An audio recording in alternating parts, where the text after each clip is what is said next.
Baker Show. Good morning, good afternoon, good evening, and welcome back, everyone. I'm Kev Baker, and that's right, this is the Kev Baker Show, right here on pfrlive.com. Okay, so before we launch back into tonight's show, let me just remind everyone that the Kev Baker Show is brought to you in association with getthetea.com. Yes, that's getthetea.com. Now, Ronnie McMullen is the man behind the company that is changing America one tea bag at a time. And let's just head on over and hear what Ronnie has to say about getthetea.com. Times are changing. The circus of politics, healthcare's low standards and high prices, and let's not forget food quality. What to do? Arm yourself with life-change tea at getthetea.com. In a world of chemical imbalance and poor air and water quality, it's time you make a move. Log on to getthetea.com and stock up on organic non-GMO supplements. Don't forget the tea. Cleansing your body never felt so good. And we have a brand new tea called Takedown Tea, which helps support healthy glucose. All natural body support so you can be at your best, naturally. All you have to do is log on to getthetea.com. That's getthetea.com. We're not a fad that comes and goes. We are the real deal. Join us and armor up. GetTheTea.com. That's GetTheTea.com. Changing America's health one tea bag at a time. So remember, folks, head on over there. Check out Get The Tea at GetTheTea.com. And remember to let Ronnie and the team know that you heard it here first on KBS. Let's get back into it. It's not just me here tonight. We've got a very special guest. And I've also got Jimmy Jeans here co-hosting with me. I'm sure Johnny Whistles may be along in hour number 2, especially when you find out who tonight's guest is. But before we get there, Jimmy, how you doing, my man? I'm doing fantastic, Kev. Fantastic. It still hasn't started raining in California yet, so I'm doing good. Raring to go, my friend, raring to go. And when it does start raining, no doubt you'll have that pesky cough that everyone seems to be getting right now. And I'll be getting into that with our guest in just a moment. But for anyone tuning in right now for the first time to the Kev Baker Show, a big, huge, warm welcome. And tonight we have got a returning guest, a good friend and a guy that turns up here once a month to share his news, his views, and his woo. And we all love him for it. And of course, I'm talking about the brilliant Ben Emlyn-Jones. Now, Ben is the man behind a website called Hipanwo, Hospital Porters Against the New World Order. He's also a public speaker at many of the conferences across the UK. He's an author as well, with the third book in a trilogy just set to come out. We're going to find out more about that tonight. But he's also the guy that behind the Hipanwo website. And this is a website dedicated to all the stuff that you listeners just love getting into. Get a load of this. Talks about the world of government cover-ups, ghosts, UFOs, paranormal investigation, cryptozoology, hidden knowledge, forbidden history, archaeology, chemtrails, and trust me, there's too many more topics to list right now. So then, without any further ado, let's not waste any more time. 3 minutes in, I think that's the quickest we've ever brought you on, Ben. How you doing, man? Hi, Kev. It's good to be back. I'm not bad, apart from the cough that I've had. It's the same as yours. Yeah, I was sharing with you. I had a hell of a chest infection come down over me. It kind of went through the house here. And obviously with the underlying health problems with my lungs, it got pretty nasty, dude. Thanks. Yeah, I'm out the other side now, but I'm glad. There's so many people, especially in the UK, the world. And you were listening to something lately that was actually talking about where this cold may come from. Well, this is very interesting that you and I, even though we live hundreds of miles apart, have been struck down with this very similar illness at the same time. And you have this pattern with certain diseases, particularly colds and flu. And there's a gentleman called Professor Chandra Wickrama Singh, who I've met, and he spoke at a conference I was at once, who suggested that these are actually extraterrestrial diseases, because they don't transmit in the same way other diseases do, although they can. I mean, they can pass from person to person and spread that way, but they actually tend to infect entire areas of the earth, even entire continents, at the same time So everyone comes down together rather than the normal pattern of disease dissemination, where there's a kind of it spreads out and it's passed from person to person.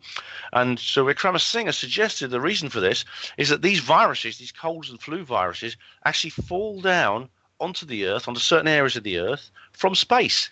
You see, I think that, you know, contrary to what the astronomers would have us believe, you know, they would tell us that, you know, there's no life out there, or if there is, we're yet to find it.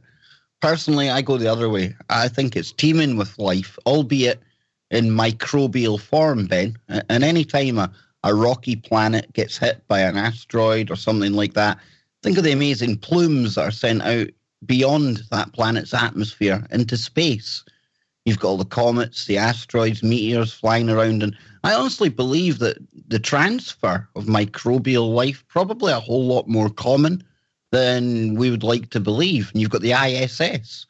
Often in recent times, we've heard reports of, microbial kind of bacteria forming on the outside of that. Oh, what? Yeah, so you just don't know. And I know Clyde Lewis, and Jimmy can come in on this. He speaks a lot about this kind of stuff, Jimmy, doesn't he? He talks about diseases coming from space. And like I say, I think it's a whole lot more common than we think. And think of the X-37B, Jimmy, that one that flies for 6 months to a year. Really secret kind of craft. Not secret that we have it, secret what it gets up to. But pay attention when it lands anytime, because it's almost as if you're looking at people from Porton Down or Fort Detrick's. They've got the kind of hazmat suits on, and they're obviously worried about any materials that have been kind of gathering up on that plane. I know. You know, it's things that can survive in space probably wouldn't have much of a hard time surviving in such a fertile planet as planet Earth. So, yeah, I think that one of those things is probably definitely possible from outer space. I would say, no doubt. Plus, you know, you have things flying in all the time, little chunks and whatnot that land here and there. So I don't know. All I know is, something unnatural is definitely going on with the weather situation, because I think people across the world have noticed that they've been coughing stuff up. So, I mean, maybe it's a little bit closer than outer space, and maybe just up in the sky there next to those white lines going by there. And, you know, Ben, just to back up what I was saying a moment ago, this comes from space.com, and this is bacteria from outer space found on the space station. And this comes from a cosmonauts report to Roscosmos. So we're starting to see bacteria even on the ISS. So I'm with you on this. This could be something coming in. Or like Jimmy says, it could be something we're spraying in the upper atmosphere ourselves.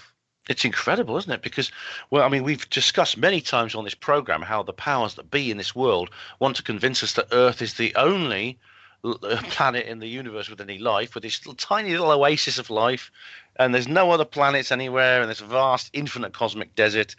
But it goes more than that, Kev. There's not just life on other planets, there's life in space. It's not just a dead vacuum of radiation and freezing cold temperatures. It's not just that. And I think Professor Wickramasinghe and his colleague, a very famous physicist called Fred Hoyle, have actually demonstrated that there is the space is essentially like a rainforest, and there's life-giving chemicals raining down on all the planets, which means we should expect to find life almost anywhere in the universe. And he actually called this panspermia, which means seeds everywhere. And which means we shouldn't be surprised there are aliens when there's actually there's bacteria and things like that in space. I mean, if it's not, where on earth did these bacteria on the International Space Station come from? I mean, they brought up from Earth. There's supposedly nothing can survive in space because there's a vacuum and there's radiation, there's heat, there's cold. But no, life is incredibly hardy and it's adaptable, as Charles Darwin has shown. Once life takes a hold, it never lets go. It adapts, it changes, it evolves to suit its habitat. So we should not be surprised in this, and I think this is very interesting. So, in a sense, I'm quite proud now that I have an alien disease. Funny, you know, we've taken this line tonight. It certainly wasn't in anything we'd thrown about before the show to discuss, but there's a TV show. It's like a docudrama, and it's called Mars, and it runs on National Geographic, I believe. And it's a mixture, like I say, of drama and documentary. And it's about the first colony and the colonization of Mars. So in the drama, you see all that side of things going on. And then when they come to speak to people back on Earth, it's Elon Musk, people from NASA, all the kind of ones that are looking into realistically colonizing Mars. And the latest episode in season 2, it deals with the fact that they're looking for microbes under the Martian surface. And they're testing and they're testing and they're testing and testing, nothing there. And then what happens is they come across some. And when it comes into contact with the heat, Ben, it goes through this place like a real dangerous pandemic. And I find it's quite interesting that we know all of these programs are just that. They're programs. And here they are talking about the upcoming colonization of Mars and the potential for alien microbes that just ain't got our best interests at heart.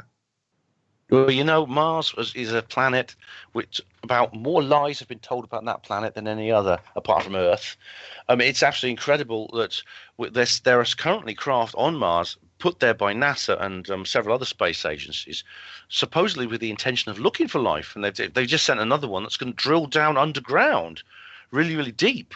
But really, I mean, when various pieces of data come about and they're examined independently, they demonstrate that life is quite common on Mars. I mean, it's not as abundant as on Earth, but life is there. There's a guy called Raul Joseph who's actually suing NASA because they have not actually published and processed the data which he has, which show things such as small creatures that actually move around on the Mars's surface, and the fact there are fossils in the rocks, including some species that are actually related to prehistoric creatures on Earth called crinoids. These are sea creatures, and then you can see them on the rocks. And then we know that Mars, scientists admit that in the past Mars had a much more Earth-like environment, and of course that means there was liquid water flowing on the surface, which means it must have had a much thicker atmosphere, and it must have been an awful lot warmer. But then there's every reason to think there was life there, possibly related to life through panspermia that Vikram Singh was talking about. And that this life could have got very sophisticated, including intelligent animal species capable of building things like the face on Mars and the pyramids on Mars. So, we've been told so many lies about Mars by the official state agencies because they don't want us to. They want us to believe, like I said, for whatever reason, that we're just this tiny little oasis of life. We're just this Earth and nowhere else. We're living in a dead universe. For whatever reason, they want us to believe that. It's not true. Imagine, Ben, this drilling mission like you talk about, imagine they find some substance, some kind of resource that is worth an absolute fortune here on Earth.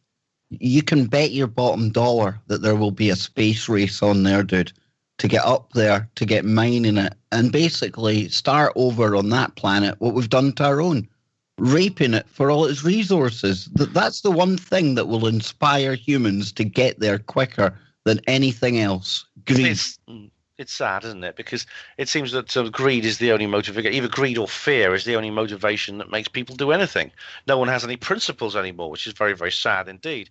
Because, yeah, I mean, there's no doubt. I think the secret space program is already exploiting Mars. I mean, if there are valuable minerals on there, they're probably already mining them. And to be honest, I mean, the only way to make it economical to mine Mars or anywhere else in space is to use the secret space program's technology. Because if you have to send a rocket up there every time, then every single lump of mineral you actually extract will be worth $10,000 an ounce, and you could never compete with that on the Earth's market because we could mine it here for so much more cheaply. The same goes if they find oil there or something like that. So they're probably already drilling it out. They're probably already mining it. They're sending it back to Earth in anti-gravity spacecraft. And if there's any life on Mars, well, God help it, because there's no one else knows about it, so they can walk all over it. There's no environmental protection. The Green Party aren't campaigning for it, so it's probably doomed, which is really sad. I agree with you, dude. I really do. And you mentioned the SSP, Secret Space Program. And that really takes us nicely to something else that we're going to talk about tonight. And I really want to get into this in depth because there are at times certain characters that come along in all fields of research, be it ufology, be it whatever it is you're into. And one such character that came along, I believe it was in 1989, went by the name of, well, Dennis to begin with, but his name is Bob Lazar. Now, Bob Lazar's story, Ben, is the stuff of ufology legend. And he's back in a documentary movie right now. And he's also the guy that is credited with bringing the world's attention to a place called Area 51. So talk to us, Ben, about Bob Lazar. Who's this character for anyone who hasn't come across him? And, of course, we can get into this new documentary as well. That's right. Well, Bob Lazar, as you said, appeared in 1989. He went public and approached the media, first anonymously and then openly, because he said he was basically on the run from the secret government that was running, the secret government that was in charge of a secret base out to Area 51, something he called S4, which is just south of the main Area 51 site. And the incredible tale he told was that he was a scientist working on a secret project to analyze and back engineer extraterrestrial spacecraft. And he went into enormous detail about his experience. A very rather quiet and unassuming man, not a publicity hound. He didn't ask for any money. He hasn't earned a penny off this. And so when he told his story, he basically disappeared and he went back to his private life. Now, what happened was in 2014, he went public again. And he, on the 25th anniversary of his first revelation, he did an interview. And then what's happened now, in fact, just yesterday, there was the premiere of a new documentary by Jeremy Corbell, produced by George Knapp and Jim Martin, called Bob Lazar, Area 51 and Flying Saucers. And it premiered at a very, very prestigious location in Hollywood. It was the Ace Hotel United Artists Theatre. Now, this was one of the most famous cinemas in the world. It was set up by Charlie Chaplin. And many great films have premiered there. And a friend of mine called Gareth Davis, who presents the Mindset podcast, he actually went along there because he lives locally. He went along to it, and he told me how it went on. And the moment I got home from work, because, I mean, the actual film was launched online as soon as the premiere was over. That was the middle of the night for us. But as soon as I got home, I went and watched it, and it's really quite amazing. This is a film which doesn't actually go into the details of Bob Lazar's original testimony. That they assume that everyone knows about that because it is very famous, let's face it.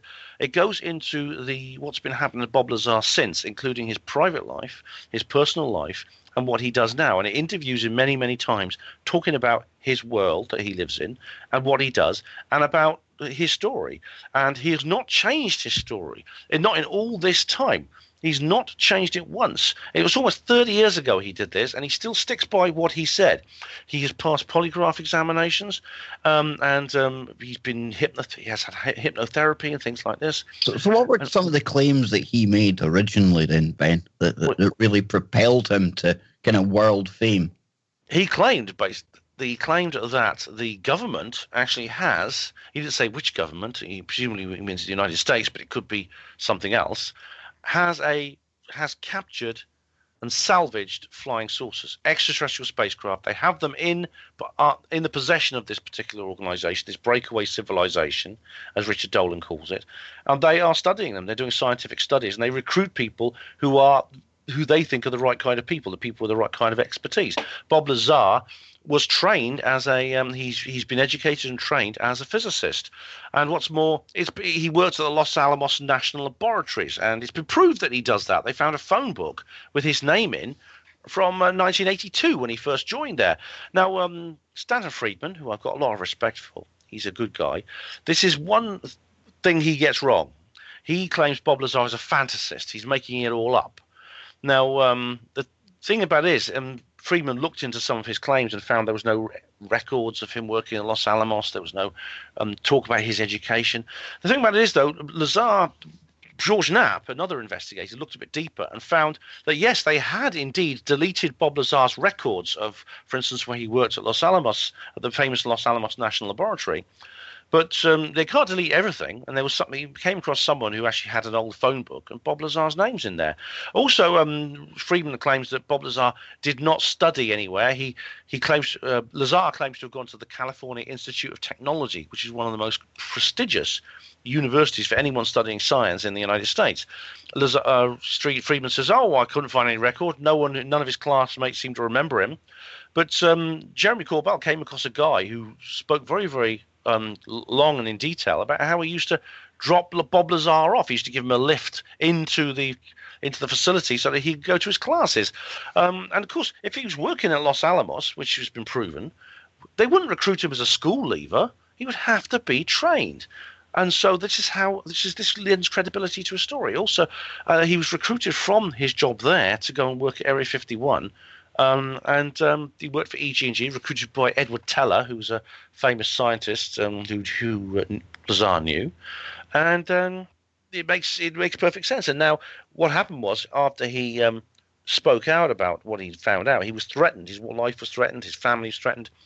And he basically went on the run and decided to go public because he thinks if everyone knows about me and then I die, people are likely to be suspicious. So probably the keepers of the secret will probably just let me live so that they don't have to face that. So that's probably what saved his life, actually. And I imagine anyone that's actually worked at any of these facilities, it's going to be really hard to prove anything about them.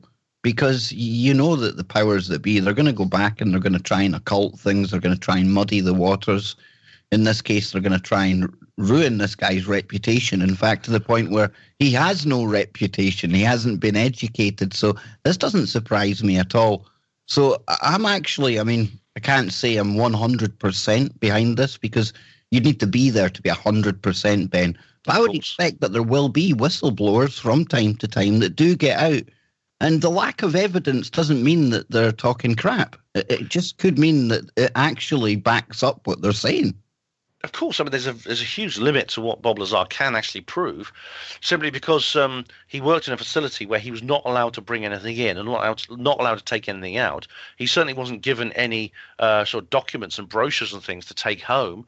He was told not to tell anyone what he did. He was told to keep absolutely secret. He had top secret cosmic clearance, which is the highest, one of the highest levels in the top secret sort of initiation. So. Yeah, if there is any kind of craft that are coming here that are unexplainable, shall we say, right? And that doesn't mean they even have to be from other worlds. They could just be from Russia, China, something like that. New technology. You have to be absolutely naive and walking about with your eyes closed to think that any military in the world isn't going to have a team of people, a team of specialists dedicated to actually back engineering stuff like that. It's a no-brainer. So these teams, they must exist. Absolutely. There's if they capture, like in the Cold War, if they captured a Russian plane, they pick it apart at the same place, Area 51, to find out all they could about it, because there could be some very valuable intelligence from this back engineering process. And now that used to be done at the Wright Field Technical Development Section, which was then moved to Area 51 in 1955. But when the Roswell craft came down, we know, this is where the trail went cold, that what was taken down was taken to Wright Field. It was in the original news broadcast before the weather balloon cover story came out. They said, it's been taken to Wright Field for examination by the Technical Data Department. So that's what you'd expect. And that's why it's quite likely that when the facility Area 51 was opened, that it was the stuff from the technical data section was moved there, which means it's quite possible that Bob Lazar was studying one of the craft that was captured at Roswell, or maybe somewhere else, such as the Nottinghamshire event, or one of these many, many other occasions where these craft come to grief on the Earth's surface and are secretly salvaged by the government. There's also... What did he have to say about the kind of things like propulsion, stuff like that? Are they back engineering that? Yes, he said they had some limited success with actually back engineering the propulsion and power plant of this particular craft. He said it was extremely sophisticated. It was beyond anything that we can build on Earth. It was based on gravity. He said that the prime, unlike all other craft on Earth, which are reaction engines. In other words, they're either rockets or they burn fossil fuels. They are rockets or jets, or they have a reciprocating engine, like a piston engine or something. This was something that used gravity. There was no reaction involved in this. It simply created gravitational anomalies in front of the craft, whichever way it wants to go. So the craft would basically literally fall forward, and indeed fall upwards if it wanted lift. Very, very. They had these devices which could turn in all sorts of different directions to direct where they wanted where these creatures that built it wanted the craft to go. And do you know what? I love it, Ben. Do you know why I love that? Because that's quite hard for us to wrap our heads around. And that's the whole point, folks. Because we think we've got a handle on everything, in this case aviation, and we're the best game in town. But even trying to describe something like this, it's so against everything that we think we know that it's quite difficult to really picture it, Ben, isn't it? You know, the thing that's falling upwards into a gravity well. I mean, that doesn't make sense with our language and with what we know. And I always say our physics, it's like the light spectrum. David Icke, we're going to speak about after the break, he talks about we only see a little slither of it. And I think the science, the physics that we work with, again, just a little slither of the actual physics that is out there in the universe. Yeah, absolutely. I mean, this is a lot of Bob Lazar has been accused of making stuff up. For example, he said that there was an element that was involved in this, a metallic element, which he called 115. It was 115 on the periodic table, although it had never actually been officially released. He said, the skeptics and people like Friedman are saying, well, he just made that up. But actually, element 115 has been discovered in 2003 officially by a Russian team. And funny enough, Bob Lazar claims that they phoned him up and they wanted to ask him advice on how to make it stable, because it's a highly radioactive element that just... Isn't it called unobtainium or something? Moscovium. It's Moscovia, named after the Russian capital. Yeah. See, my friends in Moscow, they've got a handle on all of this, folks. But that's why they called it that. We're almost on the break, Ben, and we'll definitely be coming back on the other side. We'll be picking this up where we left off, and so will all of you, because we'll be back after these short messages. And don't forget, coming up after tonight's show, Phoenix, and then we've got Joe Joseph on the way, all happening here on TFRLive.com. We will be right back after I grab it. This is the Kev Baker Show. Welcome back, everyone. I'm Kev Baker. I've got Jimmy Jeans here with me, and tonight's very special guest is Ben Emlyn-Jones, and he's the man behind Hypanwo.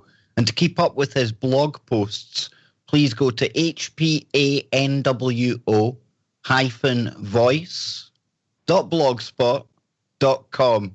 And in fact, it's hpanwo-voice.blogspot.com. So, Ben, your new book, it's going to be coming out soon. Any details on when we can look forward to that, my good friend? Yes, in fact, I'm pleased to be able to tell you that the third installment and the final installment of the Roswell trilogy will be available very soon. I don't know exactly when, but I'm hoping within the next few days.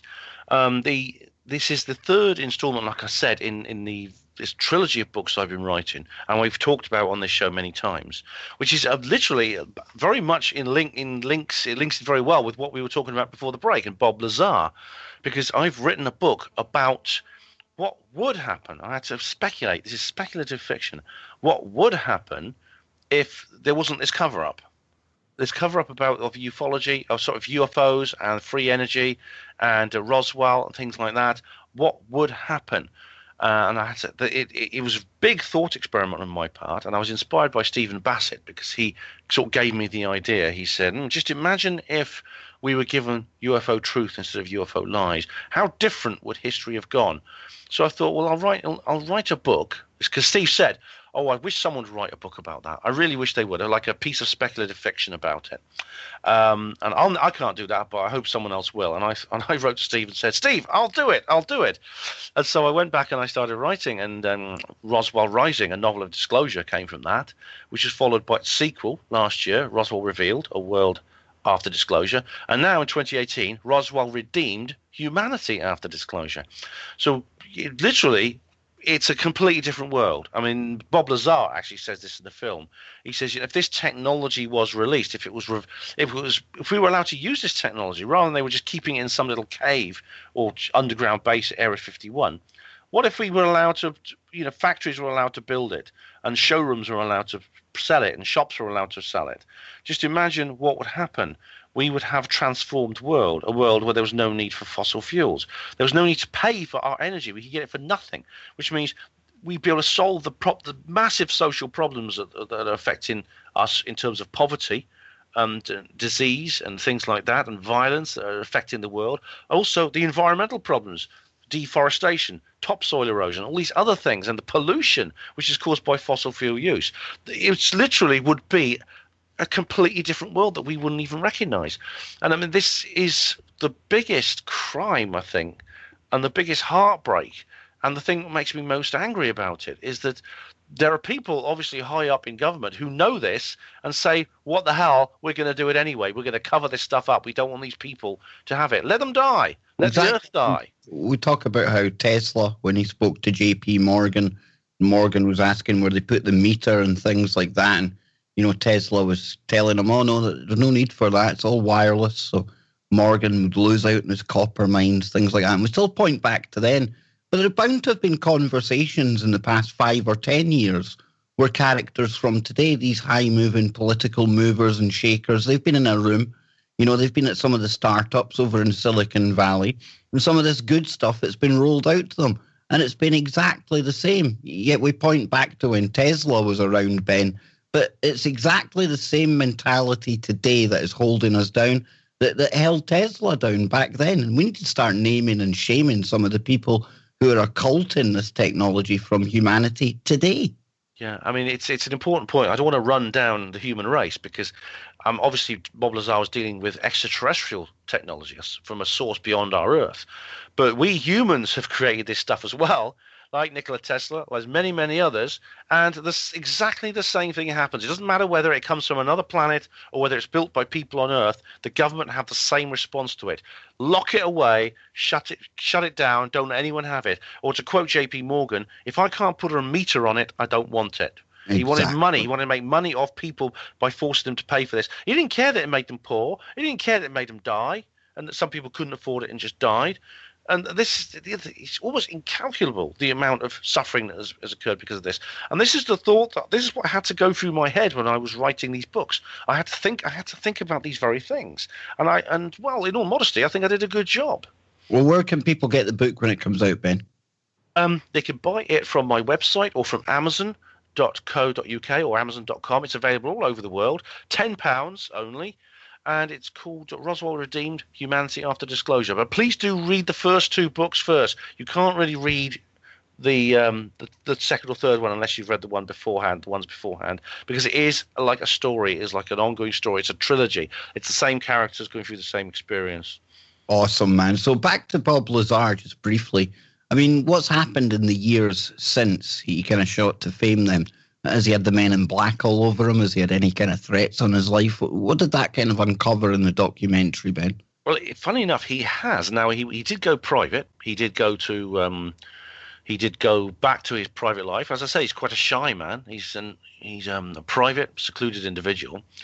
And the threats, the original threats he had, eventually stopped. But they have kept the tension up. It's longer and more drawn out. But the government have kept their eye on him. And what's more, amazingly, even during the course of the production of the film, there was a lot of suspense. There's a lot of suspense in it because he's actually raided by the FBI during the production.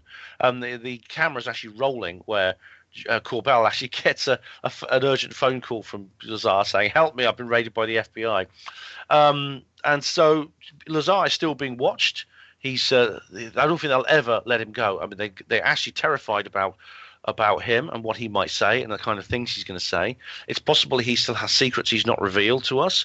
These could be bargaining chips to prevent him from losing his life, actually. Like this, I think this is what happened originally when he went public. So it's possible he's actually holding some information back just to keep himself alive, which I completely understand. But the powers that be, are still watching him, and his wife, he's been married again. He split up from his first wife. He's married another woman who's been with him for 18 years, and they're very much in love. His mother is completely behind him, and his neighbor. I mean, there's people who know him, like the people who used to live with him in 1989, say, "Look, I know this guy. He's telling the truth." So it seems the better people know Bob Lazar, the more likely they are to believe him. If you don't know him, then it's easy to dismiss. But I really am convinced that this guy is telling the truth. Yeah, there's something in my gut tells me there's something to his story. Absolutely, I'm with you on that. And let's think about it then. If we've got Area 51 in the US, Where would you, and we're speculating here, Ben, I mean, do we have anything akin to Area 51? We've got Porton Down, and I know that deals with the kind of wacky chemical, biological warfare side of things. But where would you say, I mean, what even branch would it be? The Air Force? The military? Who do you think takes responsibility in the UK? It's probably there may very well be a completely secret department that is actually involved in this, and where it's based. I mean, the equivalent to Area 51 is probably Boscombe Down, which is where there is a lot of this is where you get test flights and things like that. Where you have experimental aircraft, so it's possible that Boscombe Down is where these things would be done. But there may be other places we don't know about. Maybe places that are completely underground. Yeah, it could be totally global with that team that Bob Lazar was a part of. You know, they could just be going from here, there to everywhere to collect this stuff for all we know. Well, there does seem to be a global policy in place, and we've talked about this before, that it doesn't matter what country you're in, when these craft come down, when they crash, the very same thing happens. And I can give you examples from South Africa, from Britain, from Brazil, and from several other places. The same pattern occurs that happened at Roswell in 1947. The government move in, they seal off the area, they put up roadblocks, they put up fences. They have the military, they have the police guarding the area. The decisive evidence, the physical evidence, is removed. And when the cordon is finally lifted, they come out with some cover story. It was a weather balloon. It was a helicopter crash. It was A, B, and C. And we've seen this even most recently. I don't know if I mentioned this before, but I did actually mention on the last show that I was going to go to South Wales and not investigate, but to visit and make a film about an event that happened there, which again you see this same occurrence happening. I made the video; it's actually on my channel if you want to watch it. But the chief witness, the main witness to that, someone called Kaz Clark, she reports that there were some very strange people in the field where this craft appeared. People who pretended they were from Vodafone. They said they were just Vodafone engineers, yet they wore these sort of yellow hazmat gear. They have hazmat gear, some of them. They have these very, very strange computers, which are a type that she'd never seen before. And some of them were armed. They had guns. Now, I've never met a Vodafone engineer with a rifle and pistols. I mean, it's like... Tell you what's quite interesting to me, you saying Vodafone did. Back around, it would have been 95 maybe. I was in the signals and we were doing training at the time. And it was just when the kind of mobile phone network was really getting going over here, Ben. And you had companies like Vodafone and Orange to begin with. Well, Vodafone, I don't know how they'd done it, but they had a kind of association with the military because they had like reps on the actual base that we were on, and they would sit in the NAFI and they would sign you up for this new mobile phone. And it was the brand new thing. So you had all these squaddies taking these phones on at really cheap rates. And it was so that when we were going home on leave or at the weekend or going around the country, we were basically beta testing the system for them, right? Oh, they were using you, yeah. Yeah, it's interesting how it was Vodafone. And guys who were leaving the army, you know, it was very, very common. It was almost like a revolving door because a lot of the kit that we worked on in the army, you could go and get a job with Vodafone very, very easily.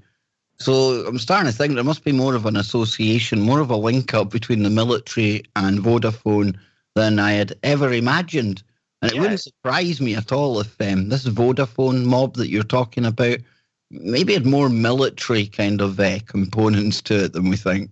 Well, it's possible that there is a real link there between. You see, Jim, this is where I get a knock on the door, Jimmy. You see, this is where we start getting into real information. This is the dangerous stuff that you tell me about, Jimmy Jeans. I know. Well, you know, these knocks on the doors do come sometimes, and that's that's the thing about this alternative information, because you know, you may be talking about this or talking about that, or go to a conference and meet somebody where they tell you something, and that one thing that you know that you shouldn't be talking about, you don't know you're not supposed to talk about it, but somehow you do, and you put it out publicly, and next thing you know, you get some weird fast-acting cancer. Exactly, Jimmy. It's probably the last thing that you would think is going to bring you trouble that probably brings you heat. And you know, talking about the Area 51 in the UK, I didn't think this would lead us down this road, Ben, but I'm glad it has. And what was your kind of conclusion or what happened with the conversation with Kaz about what happened in Wales? Well, I've speaking to her, speaking to Gary, who's the principal researcher. I really think something very odd happened there. Mr. Heseltine, is that who? Was it Gary? No, okay, sorry, Gary Jones. Apologies, Gary Jones. I actually think that what she said. I mean, for example, I've thought, well, someone could claim that she made up the story about these strange sort of pseudo Vodafone people around. But I went into the local pub. I started talking to some of the people there. The lady who served me, the barmaid, she remembers these strange people in the field too. Now, what's interesting about this is these people turned up very quickly after this UFO event happened, and they seem to know what they were doing. This means that if this is some kind of government department or some kind of corporate contractor involving Vodafone, then it's obviously an organization that's established. They didn't just say, oh my God, a UFO's just appeared, what we're going to do, get some people together, get them up there. No, these are people, this is an existing organization, which means it's probably a specialist organization from the government, which is actually was already established long ago before this event happened, which maybe it's specialized in dealing with UFO events as and when they occur, which means major UFO events are a common thing which the government is aware of, and they have a team of people to deal with it. Although, of course, that's not on the national inventory. That it'll be on the black budget. So that, I think, in itself is very revealing.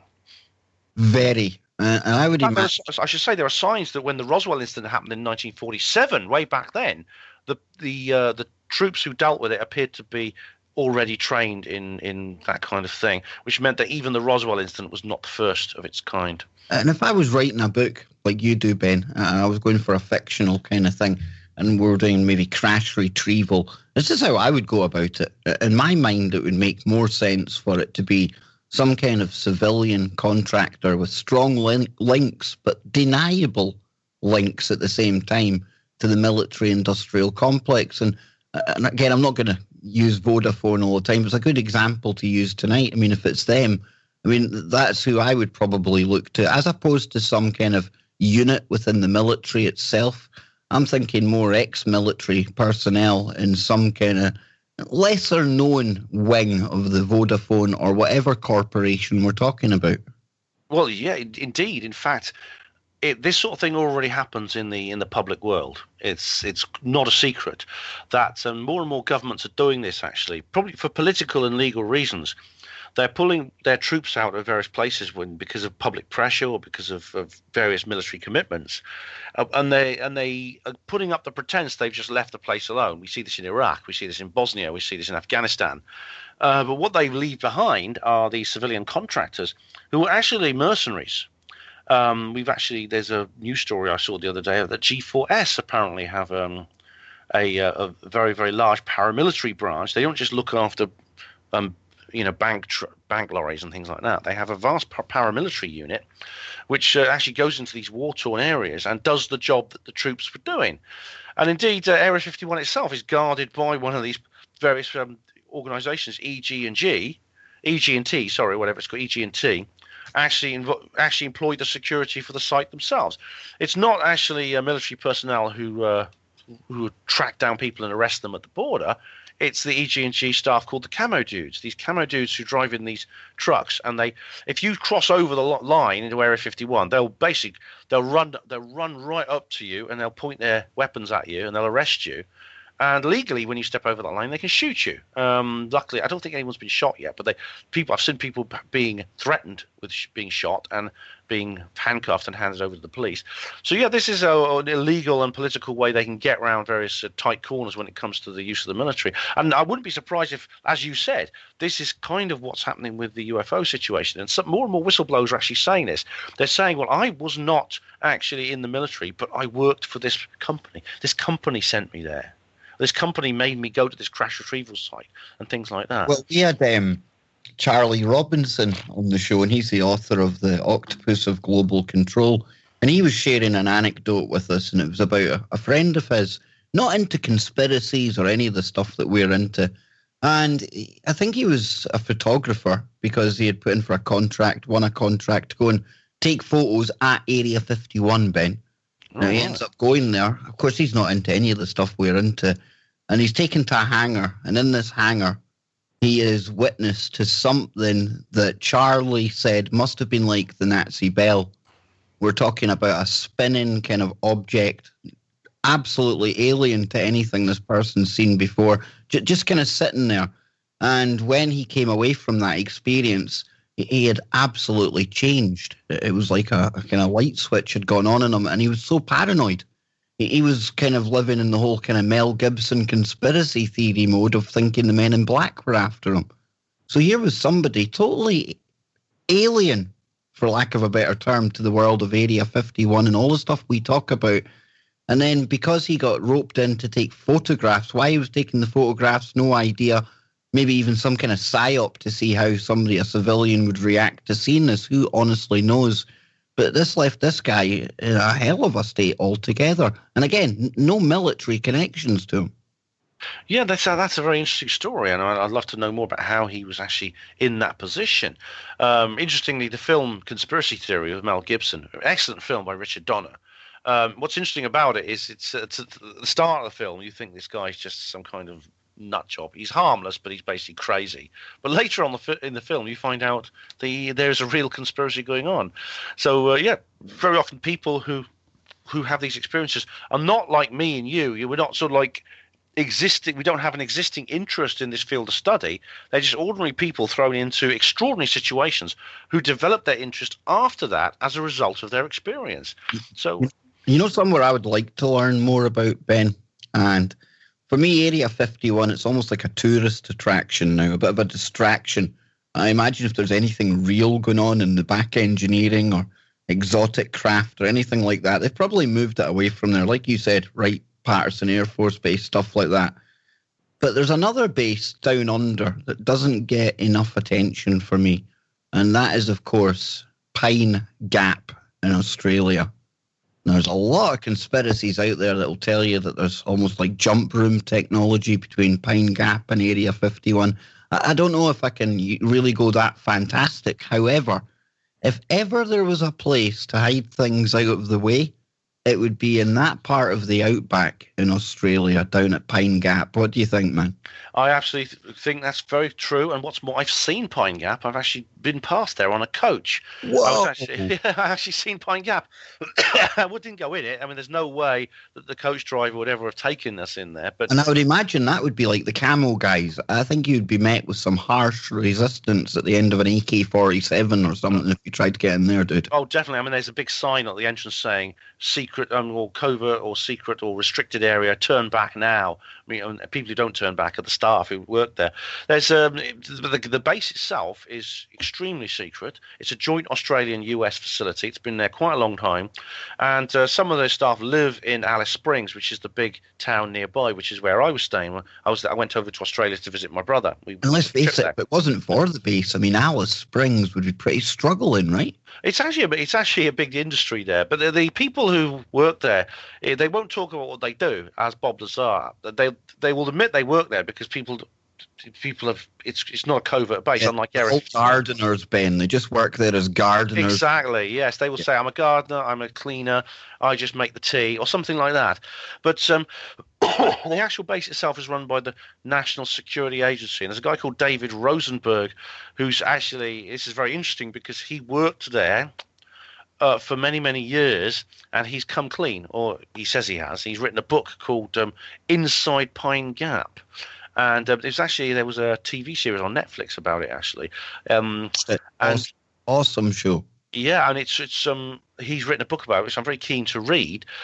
There's all kinds of he from what I gather, he doesn't talk about aliens or anything like that. But I think he may not have the whole story. Just because he was there and he was serving at the base doesn't mean he would be told everything. He would be told what he needs to know.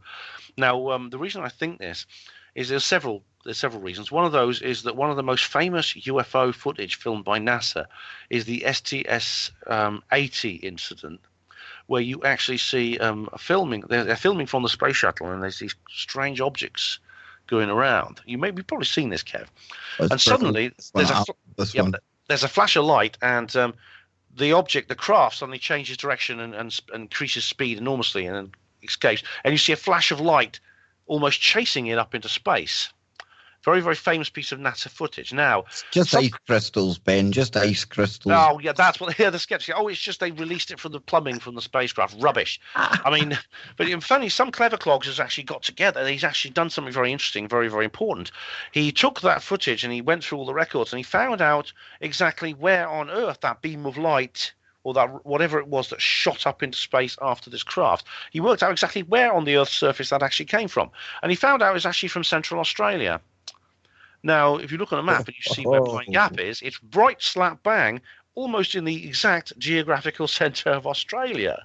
So whatever was shooting at that alien craft up in space probably came from somewhere either at Pine Gap or nearby. And it's quite likely that Pine Gap was in some way connected with what happened in that particular piece of footage.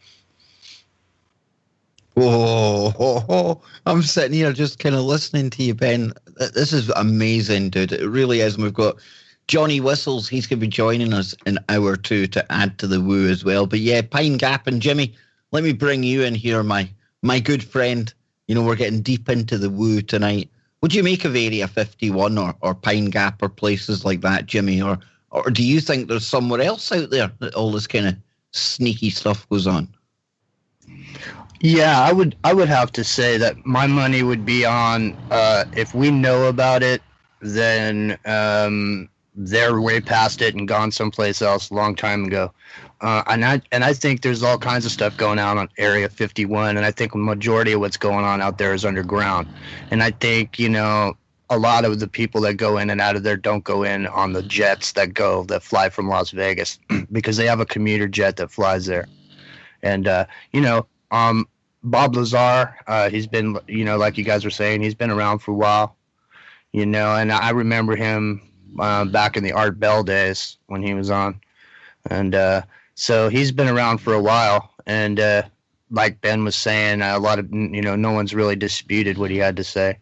But, you know, I would be willing to bet you that there's all kinds of stuff going on, and you'll find these holes or these, you know, ways of aircraft getting in and out of the center Earth.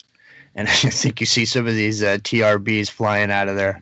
Because, I mean, what an amazing piece of equipment that must be, no? Come on out. It's TR3B, Jimmy. Come on, give it its correct classification, you know. I know. It may be Model 4 or 5 by now. I don't know. Probably. But, you know, back to Pine Gap before we go to the break. Ben mentioned a show, and there is absolutely a show called Pine Gap right now.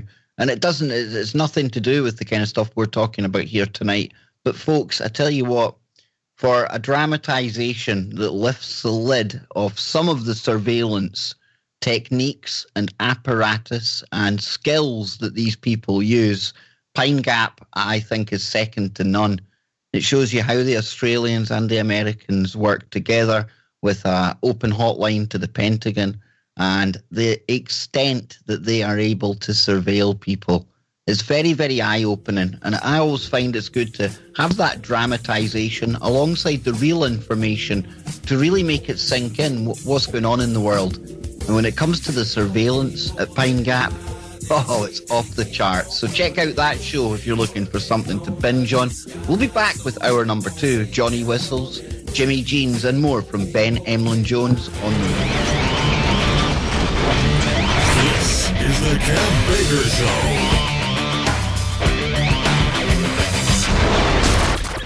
Hour number 2 is upon us on Kev Baker Show today, and I've got my special guest, Ben Emlyn-Jones. He is here. We've got Jimmy Jeans, and joining us during the break, Johnny Whistles. How you doing, man? Doing fine, Kev. Thanks very much. Great to be here tonight with especially Mr. Ben Emlyn-Jones. What a fantastic man he is, Kev. We got such love for that guy. And our very own, the third man in this trio, Mr. Jimmy Jeans. Fantastic, mate. The man in the hat. And I'll be coming back to you in a moment, Whistles. We'll be going back down under. Because before the break, we were talking about Bob Lazar, Area 51. And of course, that got us into secret bases in general. And one of the ones that we were discussing, quite an important one, especially from a surveillance point of view, and something called the Five Eyes. I think that's the UK, Canada, the US, Australia, and one other that I can't think of right now, but they kind of joined forces to spy on everyone. And Pine Gap is really central to that. But during the break, I think Jimmy was saying the chat room had dropped in something about another joint base over in Australia, Ben. And this is, again, America and the Australians. And they're talking about a naval base, an underwater base. What do you think of this stuff? This would be the place to hide something going on, right? Well, definitely. I mean, there's these. I wasn't aware of this one. I know that there's been an American presence in Australia since World War II. There was a larger U.S. naval contingent there during the to try and prevent the Japanese invasion, and that no doubt that continued after the war, as these things tend to do. And there's a chap called Stan Deyo, actually, who's very, very interesting because he's half Australian, half American, and he's talked about this. But a base like that, a naval base by the sea, it's quite easily defendable, and you can't obviously you can only approach it from the land side, so it's quite easy to hide things on a naval base. And of course you've got that kind of South China Sea thing going on as well, Ben. It looks almost as if the Americans are strategically placing themselves ready for anything that might happen there, and they're creating islands in the sea, for goodness sake. Yeah, there's like an artificial island. There's this place called the Spratly Islands, which is actually in Indonesia, in the South China Sea, or near there where you said, there's a lot of trouble there because the Chinese are trying to take it over. And there's actually is a base there, an American base, which is actually includes, I think, some kind of platform, which is so big, it's virtually an artificial island. I don't have the details of that yet. But there's all kinds of threats and talk about war breaking out there at some point. So who knows what could happen? But I mean, this is a very interesting article, which I'll read in more detail as soon as I've got time. Oh, absolutely. Jimbo, I think you were wanting to jump in with something here, man. Yeah, I just want to say, these underwater bases and these underwater facilities, realistically, if you're going to do it in outer space and you're going to do it on another planet, you need to be able to do it in the ocean, because that's kind of the same environment that you'd be in, unbreathable atmosphere, blah, blah. So I think, and plus, I don't know if you guys remember, that thing that happened off Southern California where they had found some anomaly on Google Earth under the water, and they determined, a lot of people were speculating it was some sort of an underwater base. Jimmy Church was speculating. I watched Rob Lowe and his two sons. They went on a submarine. They went diving underneath to see if they could find an entrance to that, Jimmy.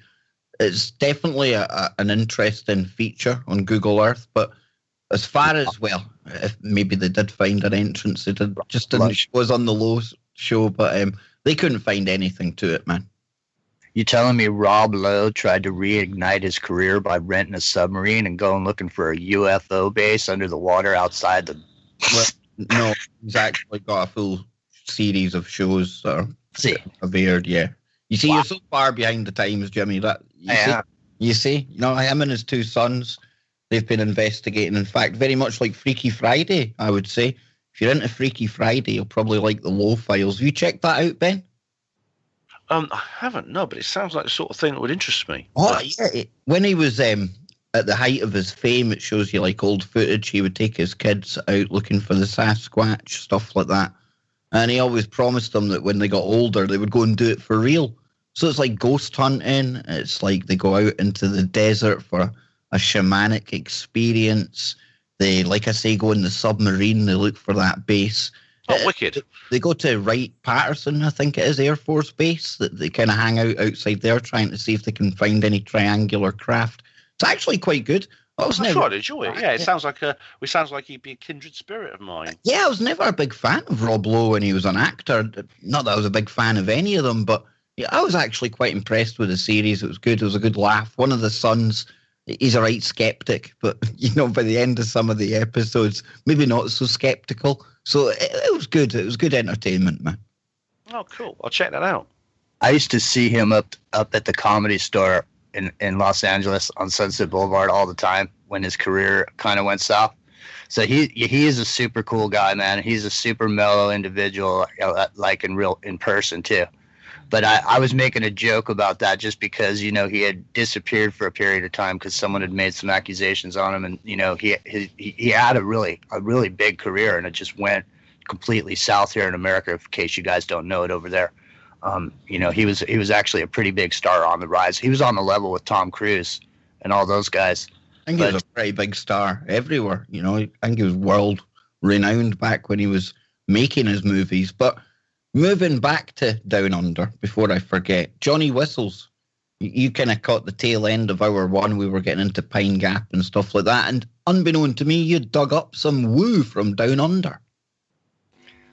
That's right, Kev, because, I mean, there's that many things that's happened in Australia that a lot of people don't seem to realise. Can you remember the mass sighting at Westall High School?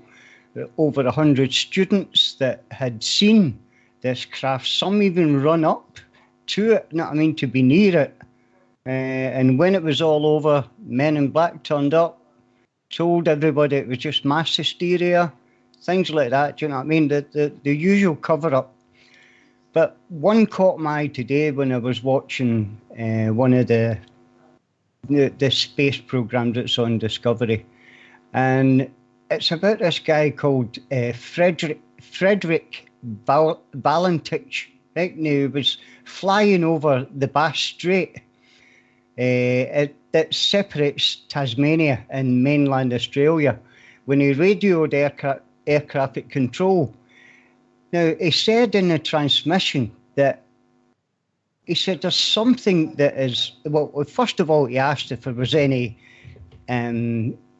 other aircraft in the area, and he says no, and he says, listen, he says, there's something here, he says, and it's absolutely enormous. He says, there's like 4 big lights, he says, on it, he says, and he says, it looks like it's going round, he says, and when it goes on top of me, he says, it's kind of going in a you know what I mean, a weird direction. He says, can you tell if it's a military plane? He said, next thing, he says, oh, it's away, it's gone. In an instant, this thing just flew away. Now, a couple of minutes later, he sees one light, but he doesn't realise it's actually the whole craft that's coming towards him, right towards him, and he starts panicking. And he tells the controllers what's happening. Now, there's a break in transmission where there's no noise at all. And then there's 17 seconds of it's like static, which shouldn't actually be happening on a plane because there's nothing there to make the static. And then the plane disappears out of sight and it was never found again. Now, when I listened to what they said actually happened, it made me sick. The guy was young. He was only 21 or something. And he really did. He had about 800 hours flying experience. He was no novice or anything like that. So for him to say that he must have been flying upside down, he's seen reflections from a star from the sea, and honestly, some of it was absolutely sickening. But it's one that I hadn't heard of before, and that someone has claimed that they've found the craft 5 years later, but I doubt it, because they would have been able to find a lot more than part of the number that was on it. Do you know what I mean? So I think that was probably false as well. But it's a really interesting story. When was this, Johnny? This was in 1978. Down Under? Down Under again, Kev. Wow. I mean, it's amazing, honestly. And of course, I mean, the first actually, Kev, if you can remember, the first X-Files, the very first episode was about a woman called Kelly Cahill. And that was because her and her husband, they were driving through Dandenong Ranges when they saw a big blimp. And they went to get a closer look, and the next minute they wake up in their own car to realise that they'd lost an hour. You know what I mean? That was what the first episode was, and that was that Australian couple. Wow. Ben, do you have any knowledge of that one? That sounds like a pretty epic story, man. I've heard of the Fred Valentich case, yeah. I mean, it's an absolutely infamous case because you're dealing with a situation where a man may well have been killed by a UFO, and there are several events like this. Now, we don't know what happened to Valentich. We don't know if he was taken by the craft, or it could be that, excuse me, the presence... that pesky alien cop that's trying to stop you from telling the truth, man. It is, it's trying to get me, yeah, that's right. But, you know, it could be that the presence of this craft inadvertently caused the plane to crash into the sea, and it's sunk without trace, and he's still they've never found it since. We don't know, but it's no doubt that Valentich didn't survive this encounter, and it's I think his family. I was watching a documentary where his family were talking about it, and some of them are still alive, and they still want to know what happened to their son and father or whatever, because I think his kids. I think his brother, watching his brother listen to that recording of his last moments, it was absolutely horrific. It was horrible. It was all recorded on air traffic control, that's right. And he describes, I mean, there's no doubt what he describes is not a normal aircraft. It's not an astronomical event. It's not a meteor. It's something that appears to be chasing him. And he says, I'm turning and this thing is following me. And it's right above me now. And it's like, he's above sea. I mean, he can't land anywhere. He's above the sea. It's possible this thing drove him into the sea, or maybe it took him, maybe it captured him. We don't know. It's definitely a very kind of strange story. I'm going to have to look more into that one. It sounds absolutely compelling, Whistles. It really does. You know, you wonder just how many other stories there are out there that we haven't come across yet, Ben. You know, that one there had a kind of tragic ending, but all the pilots that have been too scared to speak out over the years. You know, we had quite a famous case recently here in the UK over Ireland where we heard all of the pilots kind of confirming that there was something unidentified in the area. And even hearing that, it's quite refreshing because a lot of these pilots are too scared for their jobs. Yeah, I hope that the taboo in the aviation world is lifting against pilots speaking out, and it could be it is because the good thing is with modern communications and modern media, these transcripts tend to get out very quickly, and indeed literally within hours of this air traffic control conversation between these various pilots and the air traffic control in Ireland, it was on YouTube and someone got it out there. But these pilots are talking about strange things they were seeing in the sky, and you get like there's a British Airways one, there's a Virgin one, and there's all these different pilots, and they're all confirming they've seen the same thing, and air traffic control are calmly logging the details to pass on. And this was off the southwest coast of Ireland, so it's interesting that happened. I'd be keen to know if anything else has been seen around there. Absolutely. Now then, we were talking about Bob Lazar earlier on, and he's somebody that's met with a lot of controversy over the years, and somebody in the UK who has been deemed highly controversial since the minute he came out is David Icke. Now then, I liked what you said earlier on about how when Bob Lazar came out at first, you know, people really kind of rubbished it. They kind of laughed, they rolled their eyes. But yet, over the years, here we are now, years later, and people are certainly paying attention to what Bob Lazar is saying. Very much the same with David Icke, right? Because I think most of the UK, they bought into that whole Wogan takedown of Icke back in the day. Most people thought he was a crackpot. But yet, here he is, over 20 years later, and never has he been more popular, and never has he been so on point like he is right now in his life before, dude. He stood the test of time, big time. He's somebody that we both went to see, making his presentation just recently. And very, very impressed I was, Ben. But what say you to the David Icke tour that's going on right now? I was also very impressed. I really was. I have not been to see David Icke live for some time. 2016 was the last time I went to see him, when I went to the Brixton Academy in London, and he was doing his big 12-hour gigs in those days, because I love going to see this guy live. When I found out he was on tour again, I decided to go along to an event. And as luck would have it, I was speaking at Truth Seekers Northeast in Newcastle. And so my friends there who were organising my own tour of that area arranged for us all to go and see David Icke one night, and so I bought my ticket. Now the ticket, the whole buying the ticket's like a mystery in itself. well, the funny thing is I couldn't see a venue on the ticket. It told you when, told you what time and what date, but no venue. And then I found out that David couldn't publish the venue until 24 hours before the show, and the reason is because if he had, his enemies, these people who really, really don't like him and trying to stop him, would phone up the venue and try to persuade them to cancel. And if that didn't work, then there'd be threats and there'd be attacks. Now, these people have got it into their head that David Icke hates Jews and he's basically a Nazi, which is nonsense. It's absolute nonsense. And this has been disproved over and over again because it's not the first time this rubbish has actually appeared. It seems to come in waves. It comes and goes. And so David really couldn't... he was really, his hands were tied, really. But as luck would have it, he told us where it was going to be. It was the Newcastle racecourse. We turned up there. There were no masked thugs with bottles of petrol bombs or anything like that. We managed to get in okay. David did his show okay. And we all had a great time. And he's a very, very interesting chap. But it's just sad that he has this aggravation, which is just so unfair and unjustified. It's ridiculous because if you actually watch the presentation that he's doing right now, at no point does he spend any time picking on people of the Jewish faith. He barely even mentions the Zionists throughout this. So it's ridiculous. It truly is, dude. He actually says quite distinctly, I mean, I've done the same thing, actually. He actually says quite positively, that the Jews are not responsible for the New World Order. And here's why. He gives reasons why Jews are innocent of this.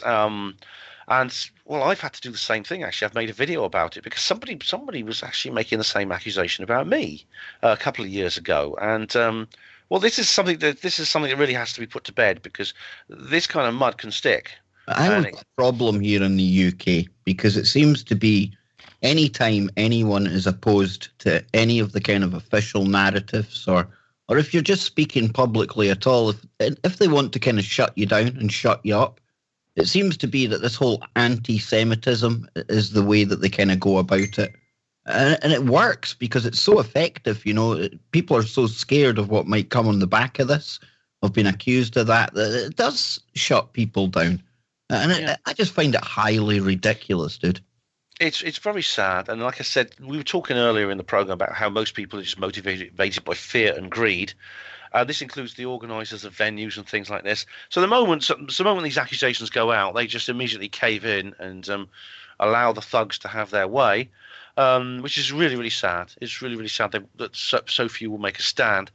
But it is the kind of thing that could really tarnish your reputation. And once sometimes an accusation is all that's necessary, a number of people will believe it without question, and before you know it, you have this label around your head. You're some kind of Nazi, like you're wearing a Hitler uniform or something. And David has had to put up with this, but you know what? He hasn't stopped. He's kept going, and I'm sure he will keep going again. He's 66 years old. He's still actively going around the country and the world. He's got more energy than I have, dude. I'm telling you, I was tired watching him on that stage. It's incredible. He was like standing there doing his talk, talking in a loud voice, and people were listening. It was wonderful. Amazing atmosphere. There must have been 200 people in the room. Every seat was full. He talked. I mean, he repeated a lot of information that he's talked about before, and I don't have a problem with that because just like his books, his talks are designed to be self-contained. He actually, unlike the Bob Lazar film, he assumes people know nothing beforehand, and he'll go right back into the beginning and give all the details.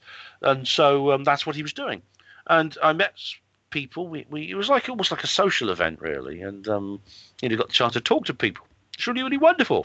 I really credit Icke, has been one of the main ones that taught me that they're all just characters, especially when it comes to politics. Right now we've got Theresa May and the whole Brexit thing going on. But whether it was Theresa May or somebody else, it really doesn't matter because their agenda always remains the same. And he really helped to burst that whole left-right paradigm for me. And I think he done it for a lot of people in the UK. I really do. And I have to give him credit for that, Ben, because without him, and to a certain extent Alex Jones as well, but over here in the UK, David Icke was the one that really opened my eyes to the theatre and just the absolute bollocks that politics is. He did. I mean, he was exposing really, really early on, before many other people, that there was various different peoples in government. They may be in different political parties, and you get the chance to vote for each one of these people, so you get to choose which one of these politicians you like. But they're all members of organisations like the Bilderberg Group, the Trilateral Commission, the Royal Institute of International Affairs, the Council of Foreign Relations, and there's things like the Bullingdon Club and Tavistock Institute and a whole array of different organisations that all these people are involved with. And you don't have the choice of well, some people like to say that Trump possibly is an exception, but you generally speaking, you do not have the choice of any person who's not involved with this network. And that means that essentially democracy is a sham. It's the right to put a cross on a piece of paper every 4 years and choose your government's public relations officer. This is what people mean when they say the deep state, the Illuminati, the secret one world government. And it is real. And David, like yourself, David Icke, I think more than anyone else, helped me to understand that. Although I was watching Alex Jones and other people too. David, I think, was the main people. He's been very influential on me. I'm very grateful to him. He's really sort of woke me up, as they say. So I'll hope to be able to go to some of his future lectures as well, because I'll go back as many times as I can. Absolutely. And of course, Whistles is the man that gave us the reptilians, dude. I'd have hardly anything to talk about if it wasn't reptiles, right? Well, he did that, Kev. I actually didn't know that we had part reptile in us anyway, so big up to him for that. No, as you say, Kev, I mean, he's probably woke a lot of people up now just with what's happening, because myself, Kev, I fell into that trap when David Icke, when the nonsense was coming out about him. I honestly did. I thought, this guy's cracked. But it wasn't until years later, do you know what I mean, that you hear what he's actually saying. Do you know what I mean? The guy is telling the truth, and he's telling it the way it is. And I hope he keeps on doing it, Kev. I really do. Absolutely. I totally agree with that. And Jimmy, David Icke, you a fan of his work, man? What do you think of the Icke-ster? I love David Icke's work, actually, very much.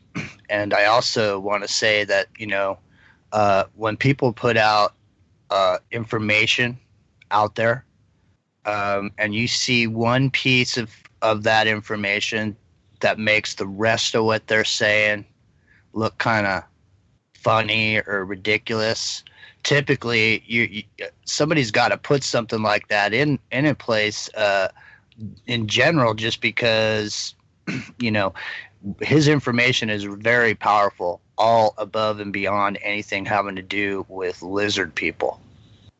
And that's the thing that made him dangerous. And so that's why they want to take one thing and harp on it and use that thing as the rag doll to make him seem ridiculous. But let me tell you something. He's got a huge body of work, and the lizard people part of it, regardless of where you stand on it, is only a very small portion of what he's talking about. And and even that part of it, you can make a case for just simply from an evolutionary standpoint, as far as the reptilian side of the brain. And even if you weren't talking about actual shape-shifting lizard people. But, who knows? I mean, when I was at that contact in the desert, I had some woman come up to me who was an older woman, and she, basically told me she was a lizard person, and she didn't appreciate what Laura Eisenhower was going around saying about lizard people. She wanted me to come over her table because she wanted to talk about it with me. I never made it over there just because the way I look at it is, we talk about all these numerous dimensions, and I would never try and put a label on anything that may or may not exist in there. But we look to the past, and we look at the monuments and the statues. And for me, there's almost a statistical anomaly when you see the amount of reptilian kind of statues and almost the homage paid to things of a scaly skin. And that makes me wonder. It really does make me wonder, and I think it does tie in a lot with why we're facing the problems we face today. They're not psychopaths, these people in power. They're something different. It's almost as if there's something more akin to maybe these reptilian beings that may or may not be there. We'll be back on the other side with more from Ben, Jimmy, Jono, and me right here on the Kev Baker Show. Don't go anywhere. This is the Kev Baker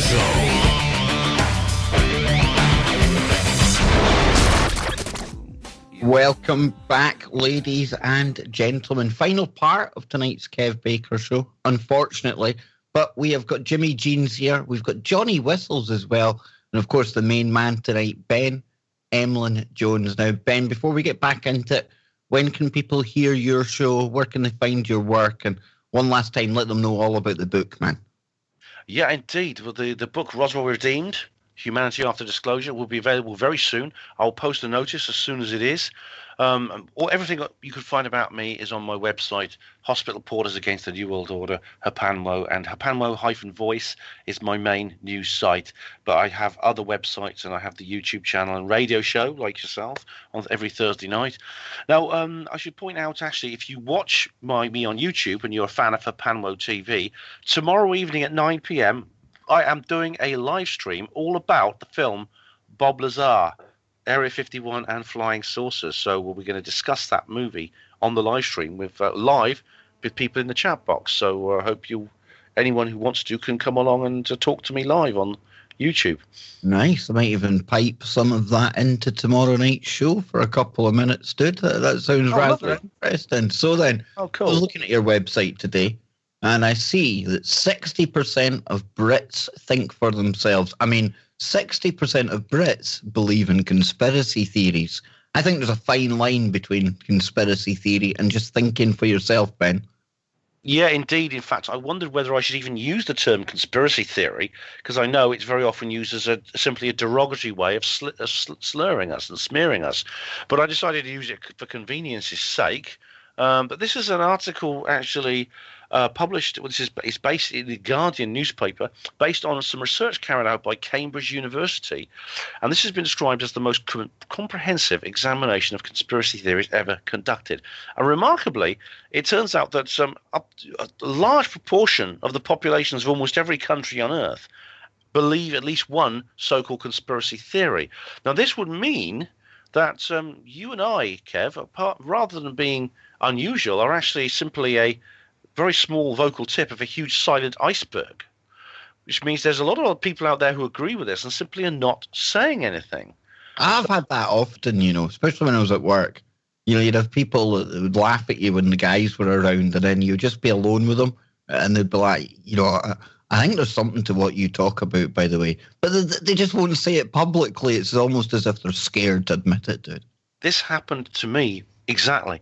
It was actually quite eye-opening when this happened. And I was actually at work talking about UFOs at the hospital. When I was at the hospital and I was a porter, I was talking to a group of other staff members about UFOs, and there was a large number of people around me, and they were sort of laughing a little bit and saying I was being silly. Other people said, yeah, well, maybe they're real, but I don't take it seriously like you do, Ben. Well, one of the people listening was a young woman who was actually one of the cleaners at the hospital.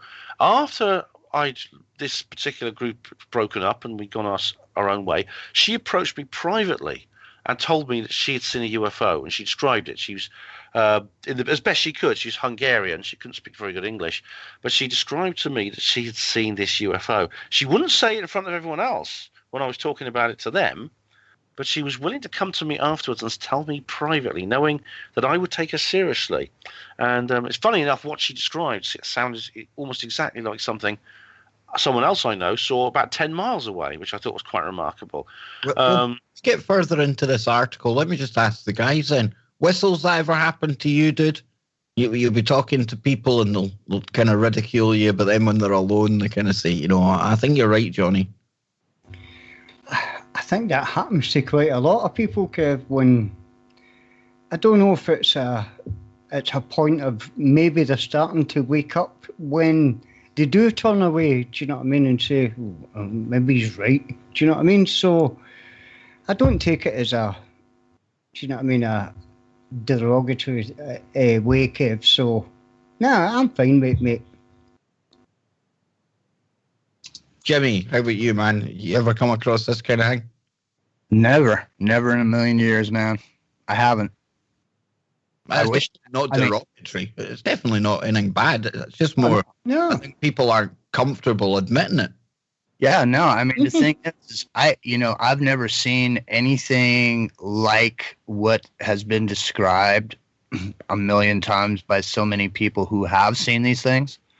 I personally have never seen anything, and it's not that I'm not looking, because I do look up in the sky, but I just never have seen anything. And, I mean, who's to say? Maybe I'll see one soon now, just because I'm open to it. Who knows? I don't know. Well, Ben, one of the things in your article here, it talks about 9/11. And I suppose that really is a good litmus test.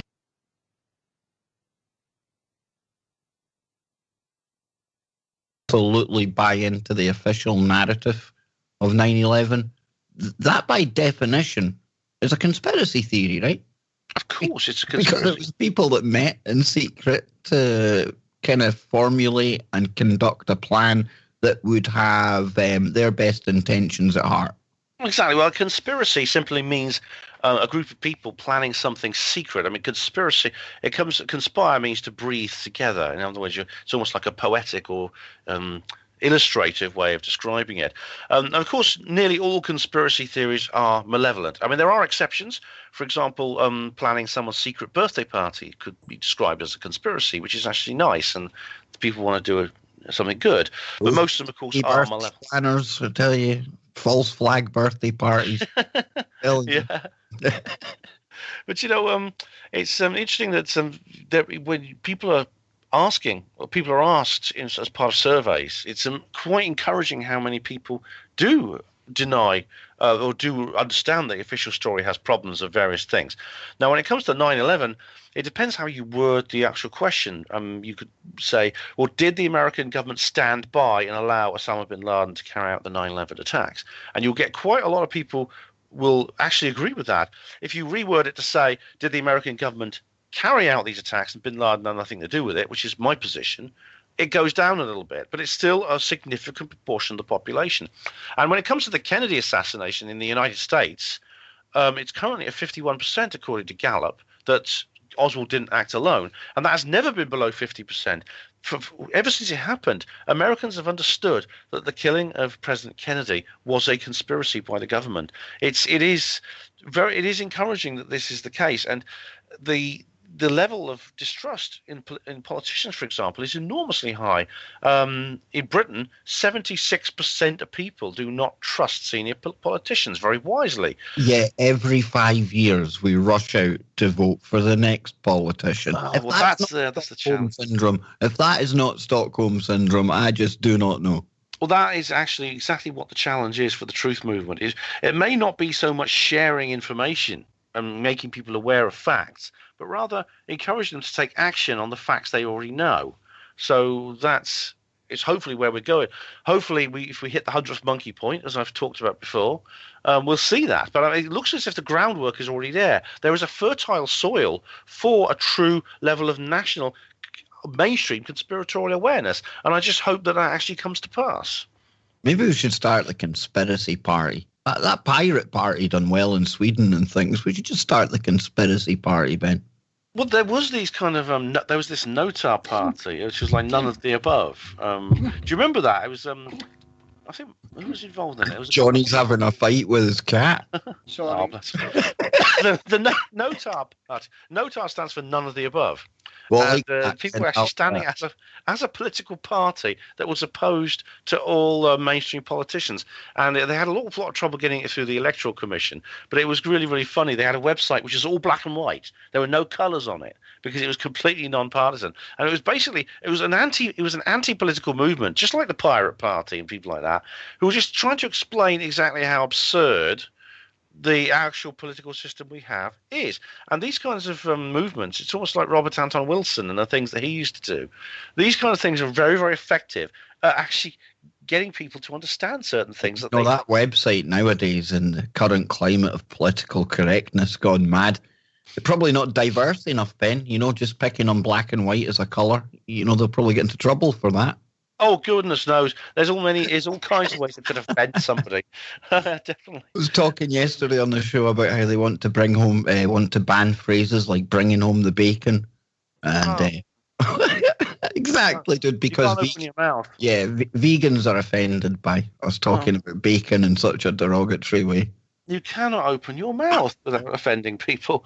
Like I said to Jimmy, I said to Jimmy yesterday, eventually we're just going to be left with grunting. That's all we're going to be able to do, man. But even then, we'll probably offend a pig because it sounds like an oink. I don't know where it stops. Maybe that's the idea, Kev. I mean, it's the whole thing. This is why people like the Notar Party were doing such a good thing, illustrating the fact that there is a deep state, there is a one world government, and it is. I think their aim is towards greater internationalism and authoritarianism, and psychology is one of the weapons they're using for it.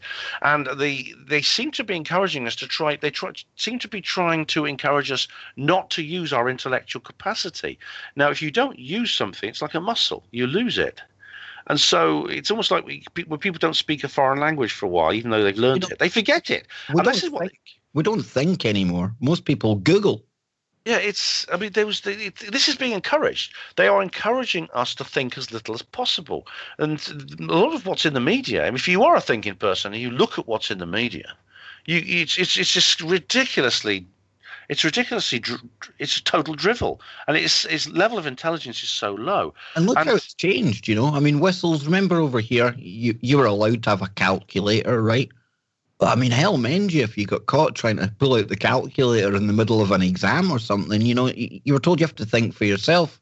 And now compare that to the fact they're giving them tablets, they're telling them to log into Google and search everything they're asked. Yeah, but they were... Sorry. Yeah, no, sorry about this, exactly. I mean, how can that be learning? Do you know what I mean? Google. It's not as if Google is the answer to everything. Do you know what I mean? Go and read a book. Learn that way. Do you know what I mean? This way that they're doing it, Kev, as you say, giving them tablets, giving them computers. And this isn't a test, as you say. That's not a test to me. That's probably a test. How quick can you find things on the internet? That's what it sounds like to me. That's how you end up, with studies done, and they literally say now that our attention span is less than, hang on, I can't remember what I was talking about. Less than a goldfish is my point. A goldfish, right. Yeah. That's where we've got to, folks. Literally, our attention span, if you like, I mean, try and finish a sentence in 9 seconds or so. Most sentences go on longer than that. So they're trying to say that most people, when they're having a conversation, probably have forgotten what they're talking about by the time they get to the end of what they're talking about. I don't know if I really buy into that, to be honest with you, but I do get that people are going backwards. Well, Kev, I found out this, a very interesting thing. I found it from someone who worked in newspapers. It was a lady who spoke at a conference, and she said she knew that editors of mainstream newspapers in this country, in Britain, a large proportion of these papers, not all of them, not the Daily Telegraph and the broadsheets, but some of the tabloids, the red tops, the editor is instructed to make sure that the reading age of these newspapers is just 14 years old. That is someone who has not completed secondary education, even though these publications are aimed at adults. I mean, your website, Ben, you have got nice long paragraphs, okay? Now, if you use the WordPress that I've got and it tries to break it down, the search engine optimization, things like that, they're honestly looking for a paragraph that maybe has 2 or 3 sentences in it, and then you move on to the next bit. And I think that's aimed more along the lines of what you're saying there. You've got to really kind of break it up and almost dumb things down and keep it short. But the reason I brought up the 9-second kind of attention span rule, it obviously doesn't apply to everyone, and certainly not anyone in this audience, because anyone listening to spoken word radio shows, especially that take a kind of a flowing kind of approach to things. I mean, this whole show tonight, it's all flowed into one, right, guys? And we can pretty much remember where we started and where we got to. So I would say that, to hell with that study, because most people listening to this, we haven't been affected by that just yet. I'm pretty confident in saying we've all got an attention span longer than that 9 seconds that they say some people are down to. And I think that's a kind of a good thing, because today's technology is engineered to get us down to that 9-second point.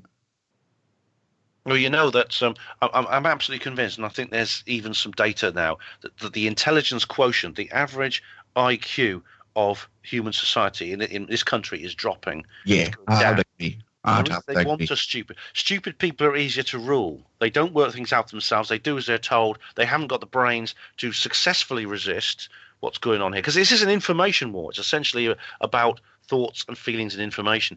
So the government are deliberately making us stupid. They're deliberately forcing us to stop using our intellectual powers so that we're easier to control. Absolutely. And, you know, Jimmy, you can even look at the kind of text speak, the abbreviation of everything tying into all of that.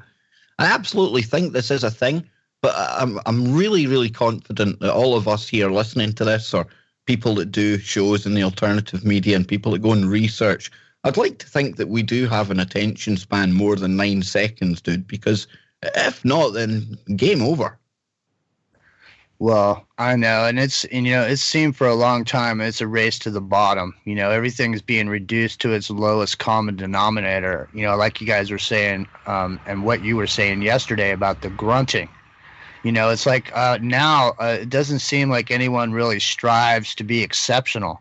It seems like people are content with, to live in a morass of mediocrity. That's because there's no winners and losers in school, Jimmy. Nobody knows what it's like to be exceptional anymore.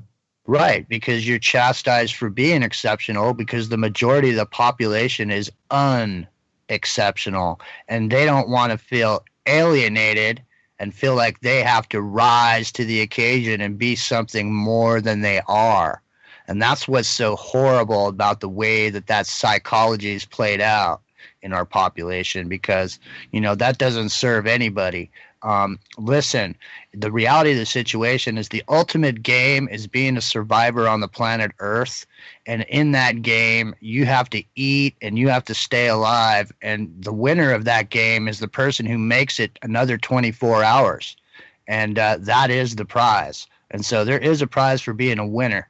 And, and if you didn't win that game, you didn't get a prize, then that gives you as an individual or as a human being the incentive to try harder next time and maybe change something that you did, and it actually serves to to raise a person up rather than let them fall back into a morass of mediocrity. Like I was saying, it's time to be exceptional is every moment of every day. We always have a moment that we can be exceptional, don't you think? And we get that opportunity. I think it's time to take it instead of following the herd. And that's what this show does, and that's what Ben does. And a day without sunshine is called a day without the Whistler. So we're all here trying to get through the morass, and I think we're doing a pretty good job. I mean, this has been a great show.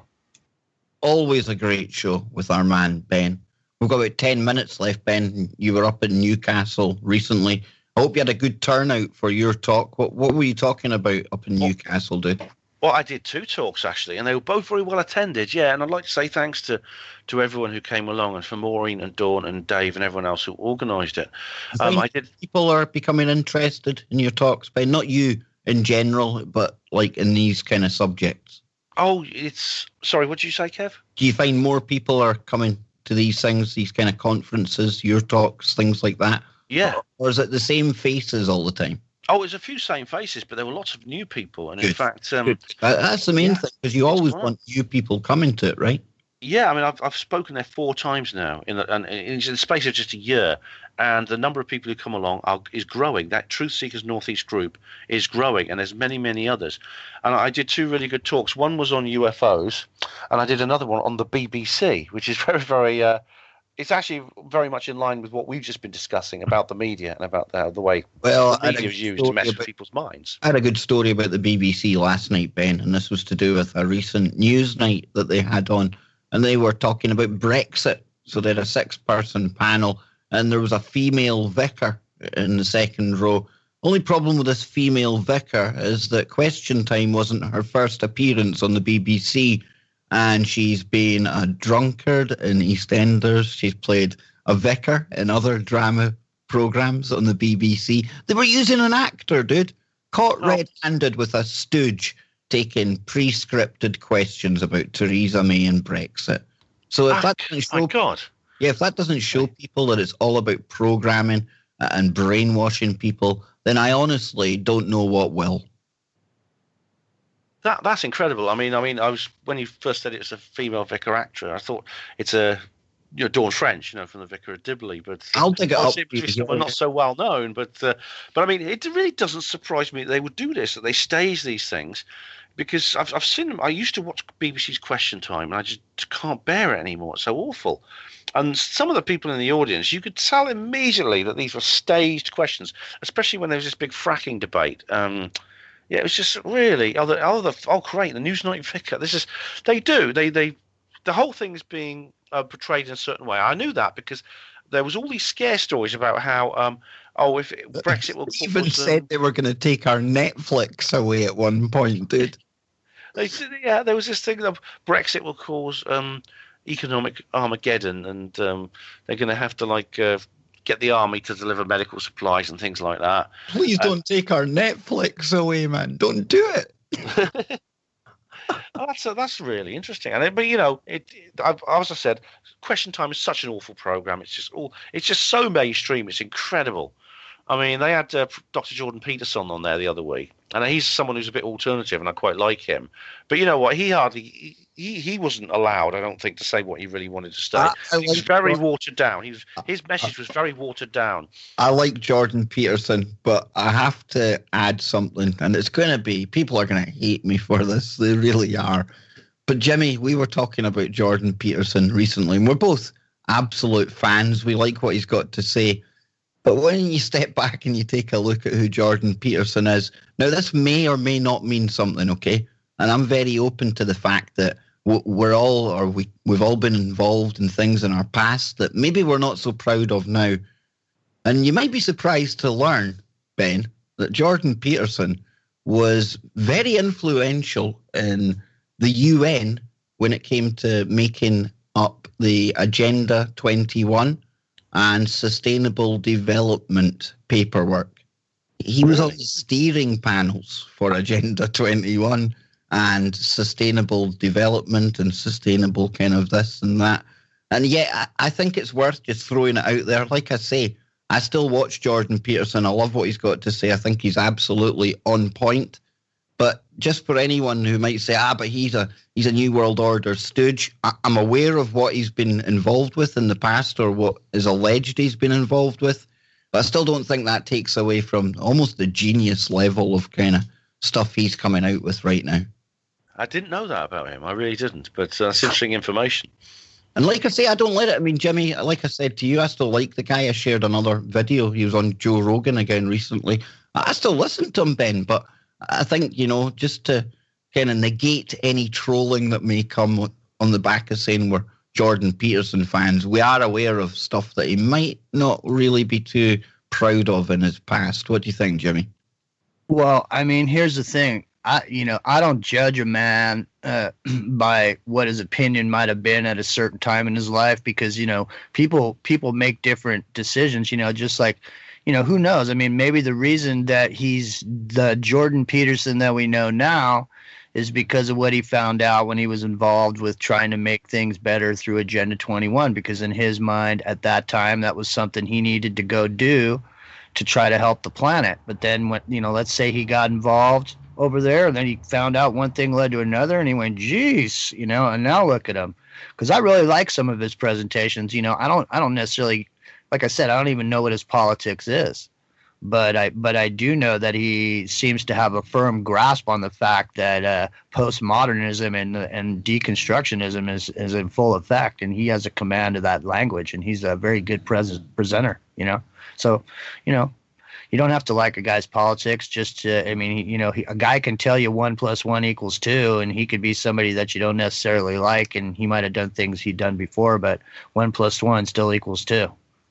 I would like to see him coming out and speaking more about his past, I must admit. So, yes, Jordan Peterson, there's somebody for people to dig into. Again, Ben, I like what he's got to say, but I definitely want to know more about this character now, for sure. But we're almost out of time, gents, already. Can't believe it. And Ben, hopefully, will be back next month. Ben, you got any speaking gigs coming up, anything like that, where people can catch you here in the UK? And, of course, I heard a little rumour you're going abroad to talk next year. Yes, my next currently booked talk is actually at Copenhagen in Denmark. I'm actually speaking on the subject of less well-known but equally interesting UFO cases from Britain. And that's going to, I can't remember the actual address, but the details are all on my website. It's the 2nd of February. And so if you get yourself over to Denmark, I know it's a long way. I'll make I'll make sure it's worth your journey. I'll do a good talk.